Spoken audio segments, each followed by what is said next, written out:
ਵਾਹਿਗੁਰੂ ਜੀ ਕਾ ਖਾਲਸਾ ਵਾਹਿਗੁਰੂ ਜੀ ਕੀ ਫਤਿਹ। ਵਿਸ਼ਵਕਰਮਾ, ਜਿਸ ਦੀ ਪੂਜਾ ਮਿਸਤਰੀ ਵੀਰ ਕਰਦੇ ਹਨ, ਖਾਸ ਕਰਕੇ ਦੀਵਾਲੀ ਤੋਂ ਅਗਲੇ ਦਿਨ ਇਸ ਦੀ ਪੂਜਾ ਹੁੰਦੀ ਹੈ। ਹਿੰਦੂ ਮਤ ਦੇ ਗ੍ਰੰਥਾਂ ਅਨੁਸਾਰ ਇਸ ਦੀ ਪੂਜਾ ਦਾ ਦਿਨ ਭਾਦੋਂ ਦੀ ਸੰਕ੍ਰਾਂਤੀ ਹੈ। ਅੱਜ ਕੱਲ੍ਹ ਇਸ ਦੇ ਮੰਦਰ ਵੀ ਬਣੇ ਹੋਏ ਹਨ। ਤੁਸੀਂ ਆਮ ਹੀ ਮਿਸਤਰੀ ਵੀਰਾਂ ਦੀਆਂ ਦੁਕਾਨਾਂ ਵਿੱਚ ਵਿਸ਼ਵਕਰਮਾ ਦੀਆਂ ਫੋਟੋਆਂ ਲੱਗੀਆਂ ਦੇਖੀਆਂ ਹੋਣਗੀਆਂ। ਕਈ ਵੀਰ ਦਾ ਆਪਣੀਆਂ ਵਰਕਸ਼ਾਪਾਂ ਦਾ ਨਾਮ ਵੀ ਵਿਸ਼ਵਕਰਮਾ ਦੇ ਨਾਮ 'ਤੇ ਹੀ ਰੱਖਦੇ ਹਨ। ਇਹ ਸਭ ਕੁਝ ਦੇਖ ਕੇ ਮਨ ਵਿੱਚ ਬੇਚੈਨੀ ਹੋਈ ਵਿਸ਼ਵਕਰਮਾ ਬਾਰੇ ਜਾਣਕਾਰੀ ਲੈਣ ਦੀ ਕਿ ਇਹ ਵਿਸ਼ਵਕਰਮਾ ਕੌਣ ਸੀ। ਆਓ ਤੁਹਾਨੂੰ ਦੱਸਦੇ ਹਾਂ। ਵੀਡੀਓ ਪੂਰੀ ਜ਼ਰੂਰ ਦੇਖਿਓ। ਅੱਜ ਸਵਾਲ ਉੱਠ ਰਿਹਾ ਹੈ ਕਿ ਸੰਸਾਰ ਦੀ ਰਚਨਾ ਕਦੋਂ ਅਤੇ ਕਿਸ ਨੇ ਕੀਤੀ। ਇਤਿਹਾਸ ਦੇ ਵੱਖ-ਵੱਖ ਖੋਜੀ ਆਪਣੀ ਖੋਜ ਦੇ ਆਧਾਰ 'ਤੇ ਲਿਖ ਜ਼ਰੂਰ ਰਹੇ ਹਨ, ਪਰ ਤਸੱਲੀ ਬਖਸ਼ ਉੱਤਰ ਨਾ ਹੋਣ ਕਾਰਨ ਇਹ ਤਾਣੀ ਸੁਲਝਣ ਦੀ ਬਜਾਏ ਹੋਰ ਉਲਝਦੀ ਜਾ ਰਹੀ ਹੈ।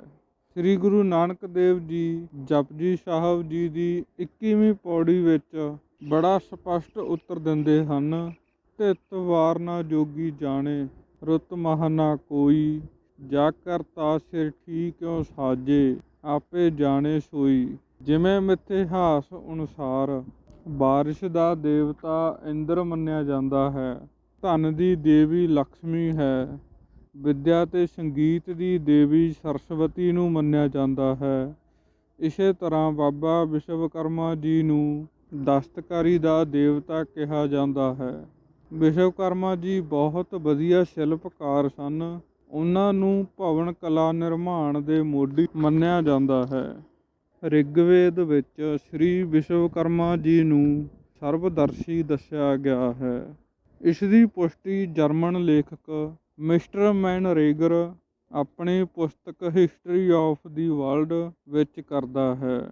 ਇਹ ਵੀ ਕਿਹਾ ਜਾਂਦਾ ਹੈ ਕਿ ਬਾਬਾ ਵਿਸ਼ਵਕਰਮਾ ਜੀ ਨੇ ਵਿਸ਼ਨੂੰ ਦਾ ਚੱਕਰ, ਜਗਨਨਾਥ ਦੀ ਮੂਰਤੀ, ਸ਼ਿਵਜੀ ਦਾ ਤ੍ਰਿਸ਼ੂਲ, ਕੁਬੇਰ ਦੇ ਹਥਿਆਰ, ਦੇਵੀਆਂ ਦੇ ਗਹਿਣੇ ਤਿਆਰ ਕਰਕੇ ਉਹਨਾਂ ਨੂੰ ਦਿੱਤੇ। ਭਾਵੇਂ ਬਾਬਾ ਵਿਸ਼ਵਕਰਮਾ ਜੀ ਨੂੰ ਸ੍ਰਿਸ਼ਟੀ ਦੇ ਰਚਨਹਾਰੇ ਕਿਹਾ ਜਾਂਦਾ ਹੈ, ਪਰ ਉਹਨਾਂ ਤੋਂ ਉੱਪਰ ਵੀ ਕੋਈ ਸ਼ਕਤੀ ਸੀ ਜਿਸ ਦਾ ਕੋਈ ਭੇਦ ਨਹੀਂ ਪਾ ਸਕਿਆ। ਉਹ ਪਰਮ ਆਤਮਾ ਅਦ੍ਰਿਸ਼ਟ ਹੈ, ਉਸਨੂੰ ਕੋਈ ਵੇਖ ਨਹੀਂ ਸਕਦਾ, ਪਰ ਉਹ ਕਣ ਕਣ ਵਿੱਚ ਮੌਜੂਦ ਹੈ। ਸਾਰੇ ਤਕਨੀਕੀ ਮਾਹਰ ਟਿੱਕਾ ਭਾਈ ਦੂਜ ਵਾਲੇ ਦਿਨ ਬਾਬਾ ਵਿਸ਼ਵਕਰਮਾ ਜੀ ਅੱਗੇ ਅਰਦਾਸ ਕਰਕੇ ਆਪਣੇ ਔਜ਼ਾਰਾਂ ਨੂੰ ਧੂਫ ਬੱਤੀ ਕਰਕੇ ਆਪਣੇ ਕੰਮ ਦੀ ਸਫਲਤਾ ਲਈ ਜੋਦੜੀ ਕਰਦੇ ਹਨ। ਇਹ ਦਿਨ ਮਹਾਰਿਸ਼ੀ ਵਿਸ਼ਵਕਰਮਾ ਜੀ ਪ੍ਰਤੀ ਅਥਾਹ ਸ਼ਰਧਾ ਦੇ ਪ੍ਰਗਟਾਵੇ ਵਾਲਾ ਦਿਨ ਹੋਣ ਕਾਰਨ ਵਿਸ਼ਵਕਰਮਾ ਜੀ ਦੀ ਫੋਟੋ ਰੱਖ ਕੇ ਹਵਨ ਕੀਤਾ ਜਾਂਦਾ ਹੈ ਅਤੇ ਫੋਟੋ ਨੂੰ ਮੱਥਾ ਟੇਕ ਕੇ ਗੁਣ ਗਾਇਨ ਕੀਤਾ ਜਾਂਦਾ ਹੈ। ਅੱਜ ਵਿਗਿਆਨ ਦਾ ਯੁੱਗ ਹੈ। ਭਗਵਾਨ ਵਿਸ਼ਵਕਰਮਾ ਜੀ ਇੱਕ ਨੂਰੀ ਜੋਤ ਦੇ ਰੂਪ ਵਿੱਚ ਸੰਸਾਰ 'ਤੇ ਆਏ ਅਤੇ ਹੁਨਰ, ਕਲਾ ਅਤੇ ਵਿਗਿਆਨ ਨੂੰ ਵਿਕਸਿਤ ਕੀਤਾ। ਵਿਸ਼ਵਕਰਮਾ ਪੁਰਾਣ ਦੇ ਸਫਾ 537 ਉੱਤੇ ਲਿਖਿਆ ਹੈ ਕਿ ਇੱਕ ਸਮੇਂ ਦੀ ਗੱਲ ਹੈ ਕਿ ਸਾਰੇ ਹੀ ਰਿਸ਼ੀ ਮੁਨੀ ਅਤੇ ਦੇਵਤਿਆਂ ਨੇ ਇਕੱਠੇ ਹੋ ਕੇ ਉਸ ਰਚਨਹਾਰ ਭਗਵਾਨ ਵਿਸ਼ਵਕਰਮਾ ਜੀ ਦਾ ਅਸ਼ਵਮੇਧ ਯੱਗ ਸ਼ੁਰੂ ਕੀਤਾ ਅਤੇ ਰਿਸ਼ੀ ਮੁਨੀ ਵੈਦਾਂ ਦੇ ਮੰਤਰ ਉਚਾਰ ਕੇ ਭਗਵਾਨ ਵਿਸ਼ਵਕਰਮਾ ਜੀ ਦੀ ਪੂਜਾ ਕਰਨ ਲੱਗੇ। ਸਾਰੇ ਹੀ ਰਿਸ਼ੀ ਮੁਨੀ ਉਸ ਰਚਨਹਾਰ ਦੀ ਪੂਜਾ ਕਰਨ ਲੱਗੇ ਅਤੇ ਅੰਤਰ ਧਿਆਨ ਹੋ ਕੇ ਚਤੁਰਭੁਜੀ ਭਗਵਾਨ ਦੇ ਚਰਨਾਂ ਨਾਲ ਲਿਵਲੀਨ ਹੋ ਗਏ।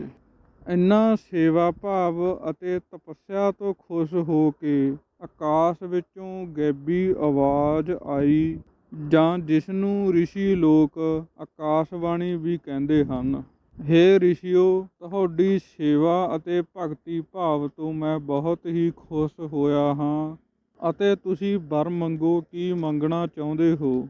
ਅੱਗੋਂ ਰਿਸ਼ੀਆਂ ਨੇ ਬੇਨਤੀ ਕੀਤੀ, ਹੇ ਪ੍ਰਭੂ ਜੀ, ਅਸੀਂ ਤੁਹਾਡੇ ਅਨੇਕਾਂ ਹੀ ਸਰੂਪਾਂ ਦੇ ਦਰਸ਼ਨ ਕੀਤੇ ਹਨ।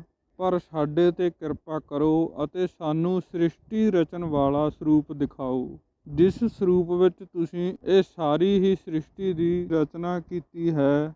ਸਾਡੇ 'ਤੇ ਕਿਰਪਾ ਕਰੋ ਅਤੇ ਸਾਡੀ ਮਨੋਕਾਮਨਾ ਪੂਰੀ ਕਰੋ। ਰਿਸ਼ੀਆਂ ਦੀ ਇਹ ਬੇਨਤੀ ਸੁਣ ਕੇ ਫਿਰ ਆਕਾਸ਼ਬਾਣੀ ਹੋਈ। ਉਹ ਗੈਬੀ ਆਵਾਜ਼ ਆਈ, ਹੇ ਰਿਸ਼ੀਓ, ਤੁਸੀਂ ਟਿੱਕਾ ਭਾਈ ਦੂਜ ਵਾਲੇ ਦਿਨ ਦਾ ਇੰਤਜ਼ਾਰ ਕਰੋ। ਉਸ ਦਿਨ ਸ੍ਰਿਸ਼ਟੀ ਰਚਣ ਵਾਲੇ ਸਰੂਪ ਦੇ ਤੁਹਾਨੂੰ ਦਰਸ਼ਨ ਹੋਣਗੇ।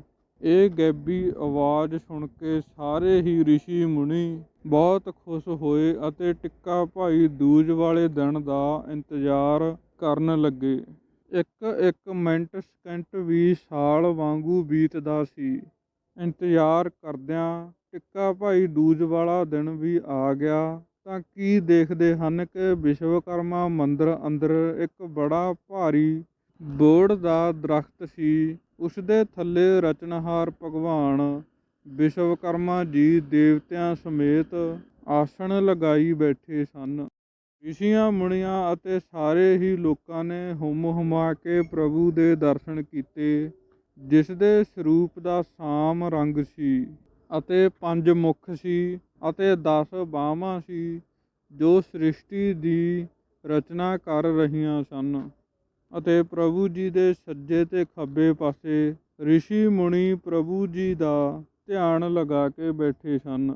ਮਨੂ ਜੀ, ਮੱਝ ਜੀ, ਤਵਸ਼ਟਾ ਜੀ, ਸ਼ਿਲਪੀ ਜੀ ਦੇ ਵੰਗ ਅਤੇ ਲਕਸ਼ਮੀ ਜੀ ਦੇ ਹੱਥ ਵਿੱਚ ਥਾਲ ਫੜੇ ਹੋਏ, ਜਿਸ ਵਿੱਚ ਜੋਤ ਜਗ ਰਹੀ ਸੀ, ਜਿਸ ਵਿੱਚ ਭਗਵਾਨ ਵਿਸ਼ਵਕਰਮਾ ਜੀ ਮਾਇਆ ਦਾ ਢੇਰ ਲਗਾਈ ਜਾ ਰਹੇ ਸਨ। ਬ੍ਰਹਮਾ ਜੀ ਹੱਥ ਜੋੜ ਕੇ ਪ੍ਰਭੂ ਜੀ ਦਾ ਧਿਆਨ ਲਗਾਈ ਖੜੇ ਸਨ। ਵਿਸ਼ਨੂੰ ਜੀ ਪ੍ਰਭੂ ਕੋਲੋਂ ਸਦਾ ਦੀ ਦੀਦ ਮੰਗ ਰਹੇ ਸਨ। ਸਰਸਵਤੀ ਜੀ ਇੱਕ ਹੱਥ ਵਿੱਚ ਸਿਤਾਰ ਫੜ ਕੇ, ਦੂਜੇ ਹੱਥ ਵਿੱਚ ਹਾਰ ਲੈ ਕੇ ਅਤੇ ਤੀਸਰੇ ਹੱਥ ਵਿੱਚ ਮਾਲਾ ਹੈ ਅਤੇ ਚੌਥੇ ਹੱਥ ਵਿੱਚ ਗ੍ਰੰਥ ਹੈ। ਉਹ ਵੀ ਪ੍ਰਭੂ ਜੀ ਦਾ ਸਵਾਗਤ ਕਰਨ ਵਾਸਤੇ ਦੋਨੋਂ ਹੱਥਾਂ ਵਿੱਚ ਸਫੈਦ ਫੁੱਲਾਂ ਦਾ ਹਾਰ, ਜਿਸ ਵਿੱਚ ਹਰੇ ਤੇ ਗੁਲਾਬੀ ਫੁੱਲ ਸਨ, ਉਹ ਲੈ ਕੇ ਬੈਠੇ ਸਨ। ਅਤੇ ਉਹਨਾਂ ਦੇ ਕੋਲ ਸ਼ਿਵ ਸ਼ੰਕਰ ਭੋਲੇਨਾਥ ਜੀ ਡਮਰੂ ਲੈ ਕੇ ਚਤੁਰਭੁਜੀ ਸਰੂਪ ਵਿੱਚ ਅਤੇ ਜਟਾਂ ਵਿੱਚੋਂ ਗੰਗਾ ਵਗ ਰਹੀ ਸੀ, ਪ੍ਰਭੂ ਜੀ ਦੇ ਚਰਨਾਂ ਦਾ ਧਿਆਨ ਲਗਾਈ ਬੈਠੇ ਸਨ। ਕੋਲ ਹੀ ਸੂਰਜ ਦੇਵਤਾ ਜੀ ਬੈਠੇ ਸਨ। ਨਾਲ ਹੀ ਇੰਦਰ ਦੇਵਤਾ ਵੀ ਹੱਥ ਜੋੜ ਕੇ ਖੜੋਤੇ ਸਨ। ਇਹ ਸਾਰੇ ਹੀ ਦੇਵਤੇ ਪ੍ਰਭੂ ਜੀ ਦੇ ਦਰਸ਼ਨ ਕਰ ਰਹੇ ਹਨ। ਪ੍ਰਭੂ ਜੀ ਦਾ ਇੱਕ ਚਰਨ ਚੰਦਨ ਦੀ ਚੌਂਕੀ ਉੱਤੇ ਰੱਖਿਆ ਹੋਇਆ ਸੀ ਅਤੇ ਦੂਸਰੇ ਚਰਨ ਦੀ ਚੌਂਕੜੀ ਮਾਰ ਕੇ ਬੈਠੇ ਸਨ। ਪ੍ਰਭੂ ਜੀ ਦੇ ਸਾਹਮਣੇ ਇੱਕ ਹੰਸ ਨਜ਼ਰ ਆ ਰਿਹਾ ਹੈ। ਇਹ ਸਾਰੇ ਹੀ ਪ੍ਰਭੂ ਜੀ ਦੇ ਦਰਸ਼ਨ ਕਰਕੇ ਨਦਰੋ ਨਦਰੀ ਨਿਹਾਲ ਹੋ ਰਹੇ ਸਨ। ਪ੍ਰਭੂ ਪਹਿਲੇ ਹੱਥ ਨਾਲ ਲਕਸ਼ਮੀ ਜੀ ਨੂੰ ਮਾਇਆ ਦੇ ਅਟੁੱਟ ਭੰਡਾਰ ਬਖਸ਼ ਰਹੇ ਹਨ। ਦੂਸਰੇ ਹੱਥ ਵਿੱਚ ਹਥੌੜੀ ਫੜੀ ਹੋਈ ਸੀ, ਤੀਸਰੇ ਹੱਥ ਵਿੱਚ ਨਾਰੀਅਲ ਦੀ ਠੂਠੀ, ਚੌਥੇ ਹੱਥ ਵਿੱਚ ਸੁਦਰਸ਼ਨ ਚੱਕਰ, ਪੰਜਵੇਂ ਹੱਥ ਵਿੱਚ ਅੰਮ੍ਰਿਤ ਦਾ ਕੁੰਡ ਫੜਿਆ ਹੋਇਆ ਸੀ, ਛੇਵੇਂ ਹੱਥ ਵਿੱਚ ਅਗਨੀ ਪ੍ਰਚੰਡ ਹੋਈ ਨਜ਼ਰ ਆਉਂਦੀ ਸੀ, ਸੱਤਵੇਂ ਹੱਥ ਵਿੱਚ ਤੀਰ ਨਜ਼ਰ ਆ ਰਿਹਾ ਸੀ, ਅੱਠਵੇਂ ਹੱਥ ਵਿੱਚ ਤਰਸੂਲ ਨਜ਼ਰ ਆ ਰਿਹਾ ਸੀ, ਨੌਵੇਂ ਹੱਥ ਵਿੱਚ ਆਪਣੀ ਲੀਲਾ ਨੂੰ ਆਪ ਹੀ ਜਾਣਦੇ ਸੀ ਅਤੇ 10ਵੇਂ ਹੱਥ ਵਿੱਚ ਢਾਲ ਪਕੜੀ ਹੋਈ ਸੀ ਅਤੇ 5 ਹੀ ਮੁੱਖਾਂ ਉੱਤੇ ਸੋਨੇ ਦੇ ਤਾਜ ਸ਼ੋਭਦੇ ਸੀ। ਆਦਿ ਗ੍ਰੰਥਾਂ ਵਿੱਚ ਮਹਾਂਪੁਰਸ਼ਾਂ ਅਤੇ ਰਿਸ਼ੀਆਂ ਨੇ ਰਚਨਹਾਰੇ ਭਗਵਾਨ ਵਿਸ਼ਵਕਰਮਾ ਜੀ ਦੀ ਉਸਤਤੀ ਵੱਖੋ ਵੱਖ ਢੰਗ ਨਾਲ ਵਰਣਨ ਕੀਤੀ ਹੈ। ਕਿਸੇ ਜਗ੍ਹਾ ਤਾਂ ਭਗਵਾਨ ਜੀ ਦੇ 5 ਮੁੱਖ 10 ਭੁਜਾਵਾਂ ਲਿਖੀਆਂ ਹਨ ਅਤੇ ਕਈ ਜਗ੍ਹਾ 4 ਮੁੱਖ 8 ਭੁਜਾਵਾਂ ਲਿਖੀਆਂ ਹਨ, ਪਰ ਫਿਰ ਵੀ ਉਸ ਰਚਨਹਾਰ ਭਗਵਾਨ ਜੀ ਦੇ ਸਰੂਪ ਦੀ ਜ਼ਾਹਰੀ ਜੋਤ ਨੂੰ ਵਰਣਨ ਨਹੀਂ ਕੀਤਾ ਜਾ ਸਕਦਾ। ਇਹ ਸਾਰੇ ਹੀ ਬ੍ਰਹਿਮੰਡ ਦੀ ਰਚਨਾ ਅਤੇ ਪਾਲਣਾ ਕਰਨ ਵਾਲੇ ਭਗਵਾਨ ਵਿਸ਼ਵਕਰਮਾ ਜੀ ਹਨ ਅਤੇ ਇਸ ਸਾਰੇ ਹੀ ਸੰਸਾਰ ਨੂੰ ਸੁੱਖ ਵੰਡਦੇ ਹਨ। ਸ਼ਿਲਪ ਕਲਾ, ਗਿਆਨ, ਵਿਗਿਆਨ ਅਤੇ ਜੋਤ ਸਰੂਪ ਕਰਦੇ ਹਨ। ਜਿਸ ਵੇਲੇ ਇਸ ਮਾਤ ਲੋਕ ਨੂੰ ਸ਼ਿੰਗਾਰਨ ਵਾਸਤੇ ਅਵਤਾਰ ਧਾਰਨ ਕਰਕੇ ਆਉਂਦੇ ਹਨ, ਉਸ ਵੇਲੇ ਮਾਤ ਲੋਕ ਵਿੱਚ ਆਪਣੇ ਸਮੇਂ ਨਾਲ ਅਨੇਕਾਂ ਹੀ ਮਹਾਂਪੁਰਸ਼ਾਂ ਅਤੇ ਰਿਸ਼ੀਆਂ ਮੁਨੀਆਂ ਨੂੰ ਪੈਦਾ ਕਰਦੇ ਹਨ, ਜੋ ਵੀ ਸ਼ਿਲਪ ਰੂਪ ਵਿੱਚ ਪ੍ਰਭੂ ਜੀ ਸ਼ਬਦ ਉਚਾਰਨ ਕਰਦੇ ਹਨ। ਉਹਨਾਂ ਨੂੰ ਅਨੇਕਾਂ ਹੀ ਗ੍ਰੰਥਾਂ ਦਾ ਰੂਪ ਦੇ ਕੇ ਪ੍ਰਭੂ ਜੀ ਦੀ ਉਸਤਤੀ ਕਰਦੇ ਹਨ। ਇਹਨਾਂ ਸੰਸਾਰੀ ਜੀਵਾਂ ਨੂੰ ਉਹਨਾਂ ਸ਼ਬਦਾਂ ਦੇ ਸਿਮਰਨ ਕਰਨ ਦਾ ਢੰਗ ਦੱਸ ਕੇ ਸਿਮਰਨ ਕਰਵਾਉਂਦੇ ਹਨ ਅਤੇ ਰਿਸ਼ੀ ਮੁਨੀ ਪ੍ਰਭੂ ਜੀ ਦਾ ਆਪ ਵੀ ਸਿਮਰਨ ਕਰਦੇ ਹਨ। ਸਾਡੇ ਸਾਰੇ ਹੀ ਵੈਦ ਪੁਰਾਣ ਅਤੇ ਸਾਰੇ ਹੀ ਗੁਰੂ ਪੀਰ ਇਸ ਗੱਲ ਨਾਲ ਸਹਿਮਤ ਹਨ ਕਿ ਇਸ ਸ੍ਰਿਸ਼ਟੀ ਦੀ ਸਿਰਜਣਾ ਕਰਨ ਵਾਲਾ ਮਾਲਕ ਇੱਕ ਹੈ ਅਤੇ ਇਸ ਸੰਸਾਰ ਰੂਪੀ ਬਗੀਚੇ ਦੀ ਸਿਰਜਣਾ ਕਰਨੀ ਅਤੇ ਬਗੀਚੇ ਨੂੰ ਸੋਹਣਾ ਬਣਾਉਣ ਲਈ ਅਸਮਾਨ ਉੱਤੇ ਚੰਨ, ਸੂਰਜ, ਤਾਰਿਆਂ ਵਿੱਚ ਵੀ ਉਸ ਦੀ ਜੋਤ ਦਾ ਹੀ ਪ੍ਰਕਾਸ਼ ਹੈ। ਫਿਰ ਵੀ ਇਸ ਬਗੀਚੇ ਨੂੰ ਸੋਹਣਾ ਬਣਾਉਣ ਲਈ ਸ਼ਿਲਪ ਕਲਾ ਦਾ ਪ੍ਰਕਾਸ਼ ਰਹਿੰਦਾ ਹੈ, ਜਿਸ ਨਾਲ ਦਿਮਾਗ ਵਿੱਚ ਨਵੇਂ ਤੋਂ ਨਵੇਂ ਤਰੀਕੇ ਸੁੱਝਦੇ ਹਨ, ਜਿਨ੍ਹਾਂ ਨਾਲ ਅਸੀਂ ਨਵੀਆਂ ਤੋਂ ਨਵੀਆਂ ਵਸਤੂਆਂ ਇਜਾਦ ਕਰਦੇ ਹਾਂ। ਉਸ ਗੈਬੀ ਜੋਤ ਦਾ ਵਰਣਨ ਕਰਨਾ ਬਹੁਤ ਹੀ ਮੁਸ਼ਕਿਲ ਹੈ। ਉਸ ਪ੍ਰਕਾਸ਼ ਕਰਨ ਵਾਲੀ ਸ਼ਕਤੀ ਦਾ ਨਾਮ ਗਿਆਨੀ ਲੋਕ ਕਾਦਰ ਦੀ ਕੁਦਰਤ ਵੀ ਕਹਿੰਦੇ ਹਨ। ਇਹ ਸਾਰੇ ਹੀ ਸੰਸਾਰ ਨੂੰ ਸੋਹਣਾ ਬਣਾ ਕੇ ਸੁਹੱਪਣ ਦਿੰਦੀ ਹੈ। ਇਸ ਨਾਲ ਸਾਰਾ ਹੀ ਸੰਸਾਰ ਸੋਹਣਾ ਅਤੇ ਮਨਮੋਹਣਾ ਲੱਗਦਾ ਹੈ।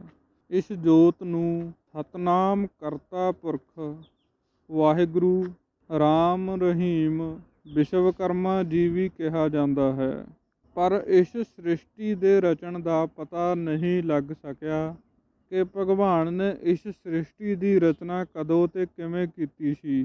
ਸਾਇੰਸਦਾਨ ਲੋਕ ਆਪਣੇ ਆਪਣੇ ਅੰਦਾਜ਼ੇ ਲਾਉਂਦੇ ਹਨ, ਪਰ ਸ੍ਰਿਸ਼ਟੀ ਦੀ ਰਚਨਾ ਬਾਰੇ ਸਤਿਗੁਰੂ ਨਾਨਕ ਦੇਵ ਜੀ ਦੀ ਆਪਣੀ ਪਵਿੱਤਰ ਬਾਣੀ ਜਪਜੀ ਸਾਹਿਬ ਪੌੜੀ ਨੰਬਰ 30 ਵਿੱਚ ਫਰਮਾਉਂਦੇ ਹਨ, ਏਕਾ ਮਾਈ ਜੁਗਤ ਵਿਆਈ ਤਿੰਨ ਚੇਲੇ ਪ੍ਰਵਾਨ, ਇੱਕ ਸੰਸਾਰੀ ਇੱਕ ਭੰਡਾਰੀ ਇੱਕ ਲਾਏ ਦੀਵਾਨ, ਜਿਵ ਤਿਸ ਭਾਵੇ ਤਿਵੇਂ ਚਲਾਵੇ ਜਿਵ ਹੋਵੇ ਫਰਮਾਨ, ਉਹ ਵੇਖੇ ਉਹਨਾਂ ਨਦਰ ਨਾ ਆਵੇ ਬਹੁਤਾ ਇਹ ਵਡਾਨ, ਆਦੇਸ਼ ਤਿਸ ਆਦੇਸ਼ ਆਦ ਅਨੀਲ ਅਨਾਦ ਅਨਾਹਤ ਜੁਗ ਜੁਗ ਏਕੋ ਵੇਸ਼।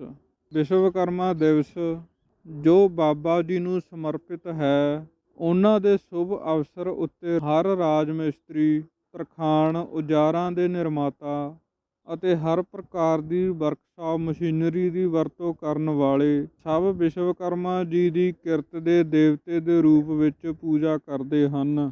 ਆਓ ਇਸ ਸ਼ੁਭ ਦਿਹਾੜੇ ਉੱਤੇ ਬਾਬਾ ਵਿਸ਼ਵਕਰਮਾ ਜੀ ਦੀ ਦੱਸੀ ਦਸਤਕਾਰੀ ਦੀ ਕਲਾ ਅਤੇ ਉੱਚ ਦਾਰਸ਼ਨਿਕਤਾ ਨੂੰ ਧਾਰਨ ਕਰਨ ਦੀ ਪ੍ਰਤਿੱਗਿਆ ਕਰੀਏ। ਅੱਜ ਦੀ ਇਹ ਵੀਡੀਓ ਤੁਹਾਨੂੰ ਕਿਸ ਤਰ੍ਹਾਂ ਦੀ ਲੱਗੀ? ਵੀਡੀਓ ਚੰਗੀ ਲੱਗੇ ਤਾਂ ਲਾਈਕ, ਸ਼ੇਅਰ ਅਤੇ ਕਮੈਂਟ ਜ਼ਰੂਰ ਕਰਨਾ।